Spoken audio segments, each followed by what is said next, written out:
আসসালামু আলাইকুম প্রিয় বাইকার ভাইয়েরা। আজকে আবার আমাদের ধারাবাহিক যে পর্ব, কিভাবে আমরা 2 নম্বর অথবা কপি ইঞ্জিন অয়েল অথবা লুব্রিকেন্ট চিনব, সেটার জন্য আজকে আমরা মতুল নিয়ে আলোচনা করব।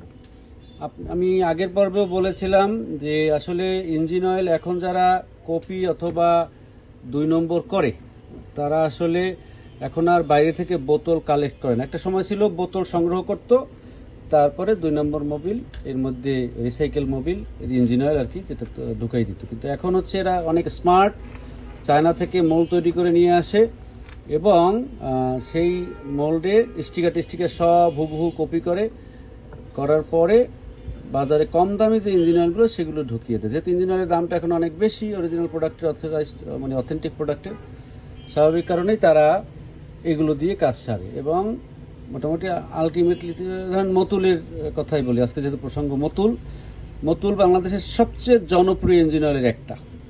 স্বাভাবিক কারণে এটার প্রতি 2 নম্বর যারা করে, যারা এই ব্যবসার সাথে সম্পৃক্ত, যারা প্রোডাকশন করে, তাদের নজর সবসময় বেশি থাকে। কিছু কিছু জিনিস হচ্ছে আপনারা এমনি যদি কাছাকাছি বোতল রাখা হয় তাহলে বুঝবেন। দুটো বোতল আমরা এখানে দেখেন, একটা মতুলের আমার হাতে দুটো প্রোডাক্ট আছে, দেখেন দুটো মিনারেল ইঞ্জিন অয়েল। বোতলের ক্যান যদি দেখেন আপনি, ক্যানে খুব বেশি পার্থক্য খুঁজে পাবেন না। দেখেন আমি একটু কাছাকাছি নিয়ে দেখেন, বোঝার কোনো উপায় নাই। ইভেন মুখের ক্ষেত্রেও উপায় নেই। এখানে মতুল খোদাই করে লেখা আছে, এখানেও আছে সেম। তবে ফিনিশিংয়ে একটু এদিক সেদিক হয়, অথবা কালারও একটু এদিক সেদিক, দুটো কালার একটু পার্থক্য আছে। হ্যাঁ দেখেন, এটা অরিজিনাল আর এটা হলো কপি। আর স্টিকারের ক্ষেত্রেও দেখবেন, স্টিকারে কিছু কালার, এটা যেহেতু অনেক পুরাতন, মানে অনেকদিন আগের, সেহেতু একটু মানে রংটা ডিসকালার হয়েছে, বাট এমনি বোঝা খুবই দুরূহ, বোঝা যায় না। আর তো একটা জিনিস, যে অরিজিনাল ইঞ্জিন অয়েলের ক্যানটা একটু সফট হয়, হ্যাঁ সাধারণত। কিন্তু এটা 2 নম্বর যারা করে এখন, এরাও একটু সফট প্লাস্টিক দিয়ে তৈরি করে, বোঝা যায় না। আর সব কিছু জানি, এটা উপরে হলোগ্রাম নাই, কিন্তু অনেক এখন নতুন যেগুলো আছে সেগুলো হলোগ্রাম যুক্ত আছে। তবে যারা অথরাইজড, বিশেষ করে ধরেন তারা কিন্তু এখন বাংলাদেশে র্যাঙ্কন আবার অথরাইজড ডিস্ট্রিবিউটরশিপ পেয়েছে। এর আগেও ছিল এক সময়, এছাড়া RM এবং রয়্যাল বাংলাদেশ ডিস্ট্রিবিউটর ছিল। এখন নতুন প্রোডাক্ট। তবে আমাদের রিকোয়েস্ট হচ্ছে যে আমরা অবশ্যই ইঞ্জিন অয়েল একটু অথেন্টিক শপ থেকে কিনবো। আপনার পরিচিত দীর্ঘদিনের পুরাতন ব্যবসায়ী যারা সাধারণত 2 নম্বরই করে না, তাদের কাছে কিনলে ভালো হয়। হ্যাঁ, আমরা যদি এটা মিনারেল দেখলাম, এখন যদি সিনথেটিকের দিকে তাকাই, সিনথেটিকে দেখেন স্টিকার, যদি ওই স্টিকার যেহেতু ছিল, ওই আগের স্টিকার 2 রকমের হয় তো বাজারে। এটা আমার হাতে যেটা আছে, এটা কি বলে, দুটোই দেখেন, এই যে 5-এর স্টিকার পর্যন্ত। তবে হ্যাঁ, এখানে কিছু তফাৎ আছে। এই যে স্টিকারটা, এটায় অনেক কারুকাজ আছে, হ্যাঁ, গোপনীয় কিছু জিনিসপত্র আছে।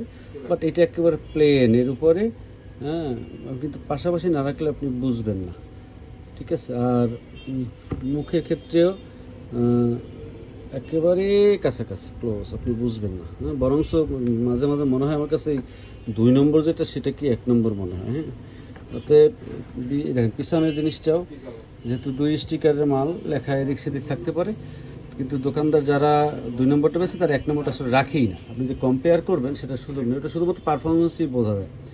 তবে আমার বাইকের ভাইদের প্রতি অনুরোধ থাকবে, আপনারা অবশ্যই অথরাইজ শপ থেকে ইঞ্জিন অয়েল কিনুন। কারণ ইঞ্জিন অয়েল যদি ভালো না হয়, আপনার পারফরমেন্স খারাপ পাবেন, একসময় ইঞ্জিন বসে যাবে, হ্যাঁ, এবং স্থায়িত্ব কমে যাবে। আর যখন ভালো ইঞ্জিন অয়েল আপনারা কিনবেন, অবশ্যই ভালো যে দোকানগুলো পরিচিত, সুপরিচিত, তাদের কাছ থেকে কিনবেন। ওয়ার্কশপগুলোতে সাধারণত 2 নম্বরইতে সরাসরি হয়, অতএব আমরা ওয়ার্কশপকে অ্যাভয়েড করব। তো সব ওয়ার্কশপ তো করে না, কিছু ওয়ার্কশপ তো ভালো অবশ্যই আছে, কারণ সমাজের সকল মানুষ তো আর দুষ্ট না, ভালো মানুষও আছে। স্বাভাবিক কারণে আমরা চেষ্টা করব। আর সবচেয়ে ভালো ব্যাপার হলো, আপনি একবার যদি কোথাও থেকে ইঞ্জিন ইউজ করে বোঝেন যে না, তারা অথেন্টিক বেশি পারফরমেন্সই বুঝবেন, তাহলে তাদের কাছে 2 নম্বর যারা বিক্রি করে, তাদের কাছে আর যাবেন না। সামাজিকভাবে, ব্যবসায়িকভাবে বয়কট করুন, তাহলে তাদের এই ব্যবসা লাটে উঠবে ইনশাআল্লাহ, ঠিক আছে। আর আমার একটা দুঃখ হচ্ছে, যারা এই ইঞ্জিনগুলো তৈরি করে তাদের প্রতি আমাদের বড় কোম্পানিগুলো কোনো বড় উদ্যোগ নিয়েছে আমার জানা নেই। তারাও মনে হয় চাচ্ছে যে গ্রে প্রোডাক্ট 2 নম্বর প্রোডাক্টটা মার্কেটে থাকুক। না হলে বাংলাদেশের ইঞ্জিন অয়েলের সাথে সম্পৃক্ত বাংলাদেশের সব বড় বড় প্রতিষ্ঠান, র্যাঙ্কন, এসিআই, মোবিল যমুনা, সবাই এবং অন্যান্য ব্র্যান্ড যারা আনে সবাই বিশাল বিশাল প্রতিষ্ঠান, পেট্রোনাস করে হচ্ছে হ্যাভোলিন, ইভেন হ্যাভোলিনের কপিও বাজারে আছে। সুপার 40 তো আছেই, যে সুপার 40 অনেক পুরাতন ব্র্যান্ড যেহেতু। ওই জন্য আমাদের রিকোয়েস্ট থাকবে আপনাদের প্রতি, অবশ্যই আপনারা ভালো ইঞ্জিন অয়েল ইউজ করেন। এবং এই মতুলের মতো ভালো ব্র্যান্ডও শুধু কপি হওয়ার কারণে অনেক বাইকারদের অনাস্থা প্রকাশ পাচ্ছে। কিন্তু সেটা মতুলের দোষ না, দোষটা আমাদের ব্যবসায়ীদের, যারা এই 2 নম্বর এই জনপ্রিয়তার সুযোগটাকে কাজে লাগিয়ে প্রচুর মার্জিন। আমি যদি একটা উদাহরণ দেই, এই অফিসিয়াল ইঞ্জিন অয়েলটার প্রাইস হচ্ছে 1500 সামথিং অফিসিয়াল প্রাইস, আর আমরা এটা 1300 টাকা বিক্রি করি রিং মোটরসে। আর এই যেটা 2 নম্বরটা সেটা আসলে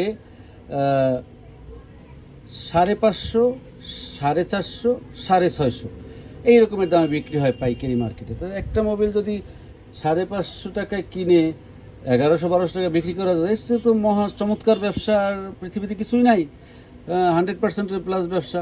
এরপর আবার পোড়া মোবিলটা ড্রেন দিয়ে রাখে, সেখানেও আবার 50 টাকা ব্যবসা হয়।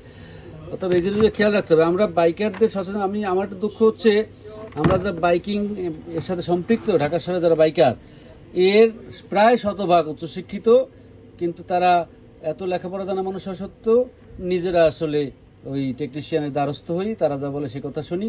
এদের একটু এখন অনলাইনের যুগ, ঘাটাঘাটি করলে নেটে পৃথিবীর সকল তথ্য একেবারে ক্রিস্টাল ক্লিয়ার।